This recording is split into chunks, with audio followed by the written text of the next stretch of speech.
Hello everyone, welcome back to Saksham family. और आज के इस वीडियो के अंदर हम डिस्कस करेंगे सक्षम प्रैक्टिस सेट 7-15 को। स्टार्ट करेंगे फर्स्ट क्वेश्चन के साथ। आज के क्वेश्चन लिटरली थोड़ा सा टफ क्वेश्चन थे, बहुत सारे लोगों से हुए भी नहीं होंगे, बट ये है कि अब देखो प्रैक्टिस सेट में ऑलरेडी क्वेश्चन आए हुए हैं, तो जैसे आपको मिल रहा है बस उसको ऐसे ही आपको रट देना है। हालांकि कुछ चीज़ें रटिफिकेशन टाइप की नहीं है, जैसे कई प्रोसेसर द्वारा दो या दो से अधिक प्रोग्राम के एक साथ प्रोसेसिंग क्या कहलाती है। तो भैया सिंपल सी बात है, कई प्रोसेसर हैं, ठीक, एक साथ प्रोसेसिंग कर रहे हैं, तो कई को क्या बोलते हैं, मल्टीपल बोलते हैं। प्रोसेस करना मतलब प्रोसेसिंग करने का प्रोसेस होती है, यानी आपके पास किसी एक प्रोग्राम को चलाना या एक से ज़्यादा को प्रोग्राम को चलाना, इसको बोला जाता है मल्टी प्रोसेसिंग। तुक्का भी मार सकते थे जिसने ये क्वेश्चन नहीं किया है, ठीक। सेकेंडरी, यहाँ पे मल्टी प्रोग्रामिंग अक्सर पूछा जाता है। मल्टी प्रोग्रामिंग का मतलब क्या होता है, जो आपके पास मशीन है, जो आपके पास मशीन है वो एक साथ आपके कई प्रोग्रामों को क्या कर पा रही है, एक साथ अगर आपके पास जो कई प्रोग्राम हैं उनको उपयोग कर पाना, यही मल्टी प्रोग्रामिंग होती है। जैसे आप देखो यार, आप एक साथ में एम एस एक्सेल यूज़ करते हो और उस एम एस एक्सेल के साथ साथ आपकी डाउनलोडिंग भी चल रही होती है, ठीक। तो ये सारी की सारी किस्में आती है मल्टी प्रोग्रामिंग में। ये सारी चीज़ें आती हैं कि आप एक साथ कई सारे जो हैं तकनीकी का, या एक साथ जो कई प्रोग्राम हैं बेसिकली उनको उपयोग कर पा रहे हैं। तो ये चीज़ें थोड़ा सा आपको ध्यान रखना है। मल्टीटास्किंग मतलब एक टाइम पे आप कई टास्क जो है परफॉर्म कर पा रहे हैं, उसे मल्टीटास्किंग कहा जाता है। ये वाला जो क्वेश्चन है, हालांकि मैं 7-14 अगर आप रेगुलर देख रहे हैं तो 7-14 में मैं ये क्वेश्चन बता चुका हूँ, इसलिए कहता हूँ कि सॉल्यूशन इज़ वेरी इंपॉर्टेंट। ऐसा नहीं है कि डिट्टो क्वेश्चन आपको मिल जाए एग्जाम में, तो सॉल्यूशन जरूर देखें। उसके अलावा जो चीज़ें बताई जाती है तो वो बहुत इंपॉर्टेंट होती है। चलिए, खुदरा कर्मचारी आमतौर पर लेन देन के लिए क्या प्रोसेस का यूज़ करते हैं। यार भैया, जो हमारे पास दुकानदार वगैरह होते हैं या फिर आपके पास कोई भी ऐसे जो लोग होते हैं, वो हाँ कुछ चीज़ों को यूज़ करते हैं। और ये कुछ क्या बोला यहाँ पे, कौन से प्रोसेस बोला जाता है बेसिकली इन्हें, तो इन्हें हम नाम देते हैं पॉइंट ऑफ सेल। अब ये पॉइंट ऑफ सेल बेसिकली क्या होता है, बस ये कुछ नहीं है। पॉइंट ऑफ सेल देखो, कुछ आपको इस टाइप से ये जो जो चीज़ें मिल रही है ना, बेसिकली इसको POS भी हम इसको शॉर्ट फॉर्म में हम बेसिकली इसे कह देते हैं, ठीक है। ये बेसिकली वैसे NCR वगैरह में स्टार्ट होता है सबसे पहले, मतलब कुछ नहीं है यार, ये कार्ड वगैरह इसके अंदर डाल दो और इसी को बेसिकली ये बोला जाता है पॉइंट ऑफ सेल, ठीक। अब देखो इसके बाद का प्रोसेस क्या है। इसके बाद अभी अपन क्या कर रहे हैं, अभी बार कोड वगैरह यूज़ कर रहे हैं। आप सभी लोग देखते होंगे कि जो भी हमारा उसके लिए होता है ना, लेन देन के लिए होता है, पैसा वगैरह देने के लिए आप क्या यूज़ करते हैं, बार कोड वगैरह यूज़ करते हैं, या आप स्कैनर वगैरह भी इसमें यूज़ करते हैं। या साथ साथ में आपको अब तो क्लाउड कंप्यूटिंग टाइप में आ गया है, तो क्लाउड आधारित जो आपके पास POS होते हैं हम यूज़ करते हैं। तो आपको बस ध्यान रखना है, इसको पॉइंट ऑफ सेल बेसिकली बोला जाता है। चलिए आगे बढ़ते हैं। रिस्क, RISC, और इसका थोड़ा सा आपको फुल फॉर्म याद रखनी है। ये जो इसकी फुल फॉर्म होती है आपके पास, चाहो तो इसे याद रखिएगा। इसको बोला जाता है रिड्यूस इंस्ट्रक्शन सेट कंप्यूटर। ये इसका बेसिकली फुल फॉर्म हो जाता है, रिड्यूस इंस्ट्रक्शन सेट कंप्यूटर। अब ये जो बेसिकली ये वाला जो प्रोसेस होता है, ये हम यूज़ करते हैं जो हमारे पास स्मार्टफोन होते हैं। स्मार्टफोन हो गया, और आपके पास जैसे टैबलेट वगैरह जो होते हैं, कंप्यूटर्स में हम इस टाइप के जो हैं यूज़ करते हैं। अब ये है क्या, ये है बेसिकली आपके पास एक micro processor. Micro processor, CP आप जिसे कह सकते हो। माइक्रो प्रोसेसर आप सभी लोग जानते होंगे यार कि आपके जो भी फंक्शंस वगैरह होते हैं, जो भी प्रोसेस वगैरह होते हैं, इसके द्वारा वो कंट्रोल की जाती हैं। तो इसे माइक्रो प्रोसेसर बेसिकली बोला जाता है, ठीक। जैसे आपने नाम सुना होगा ना, i3, i4, ये जो इंटेल वगैरह के होते हैं, वैसे AMD वगैरह के भी होते हैं आपके पास प्रोसेसर। तो यही बेसिकली क्या है आपके पास RISC, ये भी आपका एक टाइप का क्या है, आपके पास माइक्रो प्रोसेसर हो जाता है। चलिए आगे बढ़ेंगे। क्वेश्चन आपके पास, निम्न में से किस सीरियल पोर्ट की सहायता से नेटवर्क से डायरेक्ट कनेक्शन जोड़ा जाता है। भैया देखो, सबसे पहली बात जो आपके पास इसका जो आंसर बनता है वो बनता है इसमें आपके पास NIC। इसको थोड़ा ध्यान रखिएगा, NIC, इसको NIC बोला जाता है, नेटवर्क इंटरफेस कार्ड बेसिकली हम इसे नाम देते हैं। और ये आपके पास क्या होता है, एक जो कंप्यूटर आपके पास हार्डवेयर होता है ना, ये हार्डवेयर ही तो है ना। ये कंप्यूटर हार्डवेयर का एक घटक होता है, जो क्या काम करता है, इसके थ्रू आप क्या कर सकते हैं, किसी और कंप्यूटर को भी आप जोड़ सकते हैं, ठीक है। क्या बोला मैंने, कंप्यूटर हार्डवेयर है भैया ये, और ये इस एक कंप्यूटर से ये दूसरे कंप्यूटर को ये बेसिकली जोड़ने का काम करता है। इसमें आपके पास बहुत सारी चीज़ें भी आती है, जैसे कंप्यूटर से कंप्यूटर जोड़ने का काम आपके पास ईथरनेट का भी होता है। आपने नाम सुना होगा ईथरनेट का, लैंडमैन में जब आप पढ़ते हैं तो उसमें ईथरनेट वगैरह भी आ जाता है। साथ साथ में आपने इसमें कभी कभार नाम सुना होगा किसका, वायरलेस तरीके से भी आप जोड़ सकते हैं ना कंप्यूटर से कंप्यूटर को। लेकिन ये वाला जो आपको मैंने बताया, ये कंप्यूटर से कंप्यूटर जोड़ने का एक प्रोसेस, एक तकनीकी है, एक मैं कह सकता हूँ कि यहाँ पे एक ये हार्डवेयर है। आगे बढ़ेंगे, जैसे अब बाकी आपने जैसे यूएसबी का नाम आपको पता होगा, यूनिवर्सल सीरियल बस हम इसे नाम देते हैं, और ये बेसिकली क्या होता है आपके पास, ये एक एक्सटर्नल पोर्ट होता है, ये सभी को पता होगा एक्सटर्नल पोर्ट। इसके थ्रू आप क्या करते हैं, इसके थ्रू आप किसी भी चीज़ को क्या है कनेक्ट कर सकते हैं कंप्यूटर में। और जैसे नॉर्मल जो कंप्यूटर होते हैं उसमें 2 या 3 पोर्ट होते हैं, किसी में 3 से 4 पोर्ट भी आपके पास होते हैं। बाकी जैसे ये फायरवॉल होती है, फायरवॉल का मतलब क्या होता है, ये कंप्यूटर्स में होती हैं, या बेसिकली आपके पास जो अनवांटेड जो चीज़ें होती हैं, जैसे आपके पास वायरस वगैरह जो होता है, उन सारी चीज़ों को से प्रोटेक्ट करने के लिए आपके पास फायरवॉल होती है कंप्यूटर के अंदर। तो ये सारी चीज़ें थोड़ा सा याद रखिएगा, जो मैं आपको चीज़ें बता रहा हूँ, सो दैट कि कभी एग्जाम में कुछ इस टाइप की क्वेश्चंस पूछ लिए जाएँ तो आपको एटलीस्ट थोड़ा सा आइडिया रहे यार कि फायरवॉल अपन ने कहीं देखी थी, यूएसबी क्या होता है। तो ये चीज़ें कभी कभार काम आ जाती हैं। हार्ड डिस्क पर नॉन कंटिन्यूस क्लस्टर को सेव करने का कार्य कौन करता है? अब देखो ये तो भैया आउट ऑफ बिल्कुल माइंड या बॉक्स आप कह सकते हैं ऐसे क्वेश्चन आना, लेकिन हाँ, अब जैसे कभी भी ऐसा क्वेश्चन पूछ लिया जाए। अब हार्ड डिस्क आपको पता है ना, हार्ड डिस्क क्या होती है? हार्ड डिस्क क्या होती है आपके पास, ये एक आपके पास मेमोरी होती है। और कौन सी मेमोरी होती है? ये आपके पास सेकेंडरी मेमोरी होती है। प्राइमरी मेमोरी के अंदर आपने पढ़ा होगा, यानी प्राथमिक मेमोरी जिसे हम कहते हैं, जिसके अंदर आपके पास रैम और रोम आ जाते हैं। ये चीज़ें थोड़ी थोड़ी हैं जो आपको पता होनी चाहिए। अब जो ये बेसिकली मेमोरी होती है, इसमें आप क्या करते हैं, सेव बेसिकली कुछ काम करते हैं। जैसे आपको कोई सॉन्ग डालना है, गाना डालना है, आपको यहाँ पे कोई वीडियो डालनी होती है ना, ये तो काम होता है। और भी चीज़ें जो सेव करने लायक होती हैं हम उसे सेव करते हैं। तो बेसिकली होता क्या है, जैसे आपके पास एक हार्ड डिस्क है, अब ये हार्ड डिस्क में आपके पास स्पेस है, ये पूरा ये सारा का सारा क्या होता है, स्पेस होता है। तो बेसिकली जब हम इसमें रीड करते हैं या राइट करते हैं, रीड और राइट समझते हैं, यानी डेटा को देना और डेटा उससे लेना।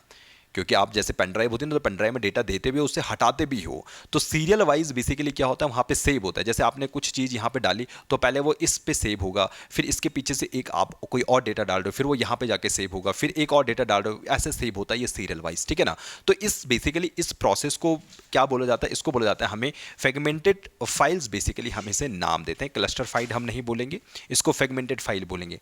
ऐसा नहीं है, जैसे आपने लाइब्रेरी वगैरह देखी होगी ना, तो लाइब्रेरी में जैसे आपके पास बहुत सारी बुक्स होती हैं, यहाँ पे बुक्स है, यहाँ पे बुक्स है, यहाँ पे बुक्स है। अब बीच में अपन अगर कोई बुक्स निकाल देते तो ये वाली बुक यहाँ पे गिर जाती है।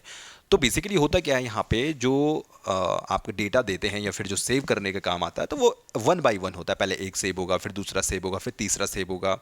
और देखो अब इसमें बहुत सारी वैसे अलग से भी मतलब इंफॉर्मेशंस होती हैं। जैसे अब आपको उसको डिलीट करना है तो कैसे वो डिलीट होती है, तो इसके पीछे के बहुत सारे फंक्शंस वगैरह हैं। तो बस आपको थोड़ा सा ध्यान रखना है कि नॉन कंटिन्यूस क्लस्टर को सेव करने के लिए हम फ्रेगमेंटेड फाइल जो है कार्य करता है। अब नॉन कंटिन्यूस क्लस्टर क्या होगा, यही वन नॉन कंटिन्यूस क्लस्टर कि यहाँ पे कहीं कहीं भी बीच में क्या हो गया, गैप हो गया। ठीक, मतलब ऐसा नहीं कि कंप्लीट फुल नहीं है। ये नॉन क्लस्टर मतलब यही है कि जैसे आपने एक किताब यहाँ पे रख दी, एक किताब यहाँ पे रख दी, एक किताब यहाँ पे रख दी। अब बीच से आपने एक बुक निकाल दी, तो यहाँ पे जो ये वाला पॉइंट बन गया, यही है आपके पास एक नॉन कंटिन्यूस क्लस्टर, ठीक है ना। तो इसमें जो सेव करता है उसको बोला जाता है फ्रेगमेंटेड फाइल। फ्रेगमेंटेड फाइल को यहाँ पे ऐसी जगहों पे सेव करने का काम करता है। चलिए आगे बढ़ते हैं। अब ये कुछ आपके रीजनिंग के क्वेश्चन हैं, और रीजनिंग के क्वेश्चन देखो सबके तरीके अलग अलग हैं, तो आप अपने तरीके से करते रहना, आपको जैसा उचित लगता है, या जिस भी चीज़ों से आपको जो भी चीज़ें आती हैं। जैसे मैं जो आपको बता रहा हूँ, हो सकता है कि किसी कोई चीज़ आती हो सकता है किसी कोई चीज़ ना आती हो। जैसे देखो जब भी अपन ये करते हैं ना, तो हम सिंपल सी बात है यार, 6 संख्याओं का यहाँ पे हम देते हैं कि 6 संख्याओं का जो औसत है वो दे रखा है अपने को 8। सातवीं संख्या मैंने मान ली यार कि जो ये मेरे पास 6 संख्या ये हो गई, और ये मुझे सातवीं संख्या है, कोई भी हो सकती है, और इसका औसत अपने को नहीं पता, तो मैंने मान लिया लेट से उसका जो औसत है वो है x। ठीक, अब हमें करना क्या होता है कि मुझे पता है यार इन दोनों को जो औसत है वो है मेरे पास यहाँ पे 10। ठीक है, मतलब ऐसे ही सॉल्व करना है आपको। जो भी डेटा आपको दे रखा हो, ये डेटा है बेसिकली, जो डेटा है आपको यहाँ लिखिए, और इसका जो एवरेज है वो आप यहाँ लिखिए। 6 का एवरेज अपने को 8 दिया हुआ है, और एक इसका तो अपने को निकालना है, 7वें का निकालना है। इसका अपने को पता है कि ये मुझे नहीं पता है, तो इसका मैंने एक्स ले लिया। अब आपको ये देखना है कि मुझे ये टोटल एवरेज दे रखा है ना, ये टोटल एवरेज है ना 10, ये टोटल 10 है। अब आपको ये देखना है कि यार ये 8 10 से कितना कम है। आप देखोगे यार जो 8 है वो 10 से आपके पास 2 कम है। अब देखो 2 कम है ना, तो इसको -2 आपको लिखना है। क्लियर हो रही बात? अब ये जो x वाला, ये अपने को इससे कोई मतलब नहीं है। ठीक, अब देखो यहाँ पे ये जो 8 है वो -2 कम है। ठीक, लेकिन यहाँ पे कितने लोग थे, मान के चलो, मतलब लोग मान के चलो, यहाँ पे 6 डेटा है, तो मतलब 1 पे -2 की कमी, तो 6 पे आपको देखना है, और 6 पे आपके पास -12 आ जाएगा। ठीक है, मतलब -12 की कमी आएगी वो पूरे 6 डेटा पे। मतलब आप इसको कुछ ये भी समझ सकते हैं कि यार इनके पास -12 कम है। और हमेशा एक चीज़ जो आपको ध्यान रखनी है कि ये वाला जो है ना, ये और ये इक्वल होना चाहिए, मतलब इसका जो वैल्यू है वो 0 आना चाहिए। ठीक है, मतलब यहाँ पे हमेशा जो एवरेज है वो इक्वल होना चाहिए। एवरेज का मतलब क्या होता है, एवरेज का मतलब होता है इक्वल करना। अब इक्वल करने का मतलब ये है कि यहाँ पे 8 है तो यहाँ पे भी 8 ही होना चाहिए, लेकिन यहाँ पे 8 नहीं है, यही अपने को क्वेश्चन है। तो यहाँ पे हमें दे रखा है ये 10 था, तो आपको निकालना है कि यहाँ पे क्या रहा होगा। इसका मतलब सिंपल सी बात आपको ये समझनी है कि यार पहले तो ये -12 पहले से ऑलरेडी कम चल रहा है, तो मतलब जो ये नया आदमी होगा यहाँ पे इसको -12 तो ये लेके आएगा ही आएगा, ठीक। लेकिन साथ साथ में यहाँ पे ये 10 भी लेके आएगा। मतलब देखो पहले जो ये नया है ये +12 लेके आएगा, बस एक चीज़ ध्यान रखिएगा। और क्योंकि इसको ये पूरा कंप्लीट चाहिए, एवरेज इसको 10 बनाना है, तो यहाँ पे ये 10 भी अपने साथ लेके आएगा, यानी कुल मिला के एक्स की जो वैल्यू होगी भैया वो 12 + 10 हो जाएगी और ये आ जाएगा आपके पास 22। अब हो सकता है यार बहुतों को ये बात समझ नहीं आई होगी, क्योंकि एवरेज के जो क्वेश्चन है बेसिकली आपको थोड़ा इसका जो बेसिक है वो पता होना चाहिए, बाकी आप अपने तरीके से इसको करते रहिएगा। बस आपको ध्यान में रखना है हमेशा यहाँ पे जो चीज़ें होती हैं वो इक्वल बनानी होती है, इसको और इसको इक्वल बनाना है, ये 0 आना चाहिए इनका सम। तो जैसे यहाँ पे 8 आ रहा था, यहाँ पे मतलब -12 बेसिकली हमने निकाला था, तो इसको भी +12 करना है। लेकिन क्योंकि अपने को यहाँ पे क्या था, ओवरऑल 10 मुझे एवरेज चाहिए था, इसलिए मैंने यहाँ पे क्या करना पड़ा, मुझे इसमें 10 ऐड करना पड़ा, ठीक है। बाकी आप इसको अपने तरीके से देखते रहिएगा यार, अब इसमें मैं ज़्यादा तो नहीं बता सकता इसी क्वेश्चन में। अब 92 क्वेश्चन है, एक स्त्री का परिचय देते हुए, अब कोई स्त्री है, एक व्यक्ति उसकी बोलता है कि यार जो मेरी माता है, बोला उसकी मेरी माता मेरी सास की इकलौती पुत्री है। तो एक स्त्री का परिचय देते हुए एक व्यक्ति बोला उसकी माता, मतलब मैं यहाँ पे कुछ ऐसे बना लूँ कि भैया ये स्त्री है, ये जो स्त्री की यहाँ पे एक हो गई माता, ठीक है, ये स्त्री की होगी आपके पास माता। जो स्त्री की माता है बोला वो मेरी सास की इकलौती पुत्री है। ये कौन बोल रहा है, व्यक्ति बोल रहा है। मतलब यहाँ पे कोई एक, मैंने मान लिया ये व्यक्ति है, ठीक। अब ये व्यक्ति क्या बोल रहा है कि इस स्त्री का परिचय देते हुए बोल रहा है जो इसकी माता है, जो इसकी माता है वो मेरी सास की इकलौती पुत्री, मतलब इस व्यक्ति की सास, मतलब ऑब्वियस ही बात है यार इन दोनों के बीच में हस्बैंड वाइफ का रिलेशन होगा, क्योंकि इसके ऊपर भी क्या होगी, इसकी माँ होगी, ठीक है। इसकी जो माँ होगी यहाँ ऊपर हो जाएगी, ठीक है। तो बेसिकली इस व्यक्ति की ये क्या होगी, सास होगी, सीधी सी बात है। तो यहाँ पे बेसिकली अब आपको क्या बताना, उस व्यक्ति का उस स्त्री से क्या कनेक्शन है, इस स्त्री का इससे क्या कनेक्शन बन रहा है। ये तो इसकी भैया वाइफ हो गई ये, और ये इसकी पुत्री है, इसका मतलब ये क्या बना, ये इसका पिता हो जाएगा। बहुत आसान है, आगे बढ़ेंगे। यदि अंग्रेजी वर्णमाला के अक्षर को विपरीत क्रम में लिखें तो एन के दाईं ओर 8वां अक्षर क्या होगा। अब विपरीत से लिखने का मतलब कुछ ऐसा है, जैसे आप यहाँ से लिखेंगे ना ए, अब विपरीत मतलब ये लिखो। अब लिखना क्या है यार, देखो आप जाए आपके ऊपर डिपेंड करता है, आप कैसे भी लिख सकते हैं। मैं इसको ऐसे लिख दूँ जैसे ABCDEF, ठीक। और यहाँ पे आपको पता होना चाहिए कि यहाँ पे आएगा M, फिर यहाँ पे आएगा N, और यहाँ पे आता है आपके पास Z।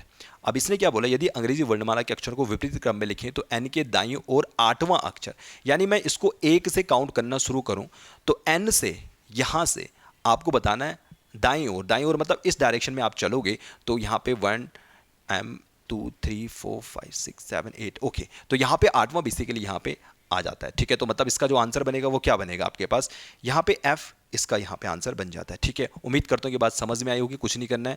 FG देखो यहाँ पे और भी चीज़ आएंगी, GHIJKL ये सभी आएंगे, तो N से दाईं तरफ कर लेना, क्लियर है बात। और जिसको फिर भी दिक्कत हो रही भैया ऐसा उल्टा लिख लेना, ZX मतलब Y, यहाँ पे XYZ इस टाइप से इसको लिखते रहिएगा ऐसे, फिर ऐसे लिखते रहना इसे इस टाइप से, और यहाँ पे आ जाएगा आपके पास A। फिर यहाँ से काउंट कर लेना N से इस तरफ कौन सा आ रहा है, तो यहाँ पे आपके पास आएगा F 8वें नंबर पे।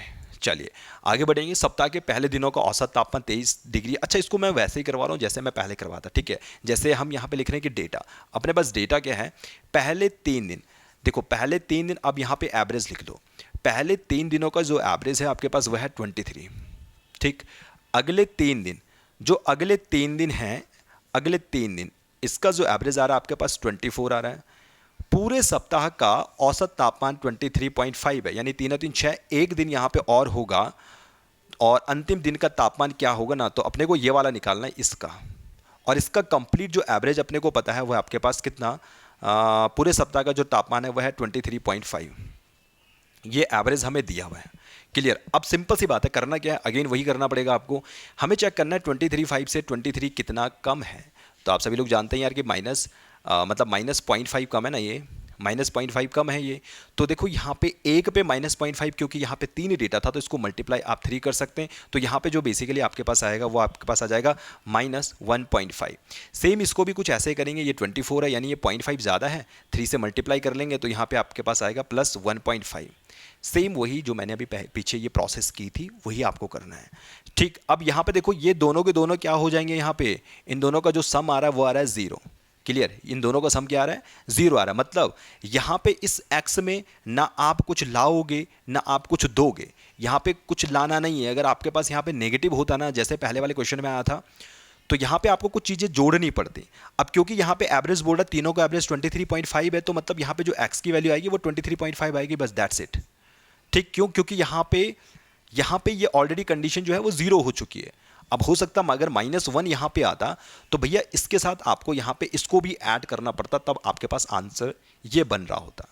ठीक, अब देखो यार एवरेज तो ऐसा है यार, आपको बहुत टॉपिक वाइज टॉपिक चलना पड़ेगा तब चीज़ें अच्छे से क्लियर हो पाएंगी। अभी तो मैं थोड़ा शॉर्टकट ही चलूँगा, अदरवाइज़ आप इसको जो वैसे मेथड्स होते हैं उनसे भी आप कर सकते हैं।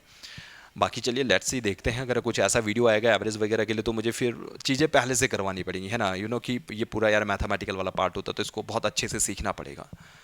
चलिए खैर आगे बढ़ेंगे 95 क्वेश्चन की तरफ। और एक टेलीविजन सेट के मूल्य में 25% की वृद्धि की जाए। अब देखो कभी भी कोई चीज़ माननी होती ना, माना कि वो जो टीवी रहा होगा वो था 100 रुपए का, अब इसमें 25% की वृद्धि कर दी। अब 25% की वृद्धि का मतलब 100 में 25 रुपये और ऐड हो गए, तो वो कितने का हो जाएगा टेलीविज़न, वो अब 125 का हो गया। सीधी सी बात है ना। अब जिसको नहीं पता यार 100 का 25% निकाल लो ना, 100 25/100, 25% का मतलब 25/100, 25 चक्कू 100 आ जाएगा और 4 से कटेगा यानी 25।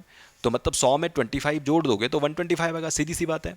अब इसने क्या कहा कि यार अगर उसको पुराने मूल्य स्तर पर वापस लाना है। अब पुराने मूल्य स्तर पर वापस लाने का मतलब कि अगर उसे वापस 100 लाना है, किससे, 125 से, तो कितना प्रतिशत आपको घटाना पड़ेगा।